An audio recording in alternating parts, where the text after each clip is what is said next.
எங்கள் வீட்டு வாசலில் கூடு வெட்டியிருக்கு. இந்த சன்பேர்டை பற்றியும் அதனுடைய இணைப்பறவை பற்றியும் முன்னொரு ஷார்ட்டில் போட்டிருக்கேன். பார்க்காதவங்க பாருங்கள். இன்றைக்கி ஷார்ட்டில் இந்த பறவை எங்கள் வீட்டுக்குள்ளே வந்து சுற்றிட்டு இருந்ததை பற்றி தான் போட்டிருக்கேன். நீங்கள் மட்டும்தான் என்னுடைய வீட்டை வளைச்சி வீடியோ எடுப்பீங்களா, நானும் உங்கள் வீட்டை சுற்றி பார்க்குறேன்னு சொல்லி வீட்டை ஒவ்வொரு ரூமாக சுற்றிட்டு இருந்துச்சு. என்னன்னே தெரியல.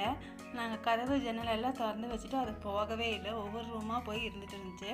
ஒரு 2 மணி நேரம் பக்கம் எங்கள் வீட்டுக்குள்ளேயே ஏதோ சுற்றிட்டு இருந்துச்சு. ஒரு வழியாக வெளியே போயிடுச்சுன்னு சொல்லி கதவை அடித்து நாங்கள் லைட்டை வச்சுட்டோம். அந்த பறவை மறுபடியும் ஜன்னல் வழியாக வீட்டுக்குள்ளே வந்துடுச்சு. அடுக்கலையில் இருக்கிற எக்ஸாஸ் ஃபேனோட கேப்பு கூட உள்ளே வந்துருச்சு. கடைசியில் இந்த பறவை ஏன் உள்ளே வருதுன்னு எங்களுக்கு தெரிஞ்சிருச்சு. லைட்டை வச்சதுனால தான் உள்ளே வந்துச்சு.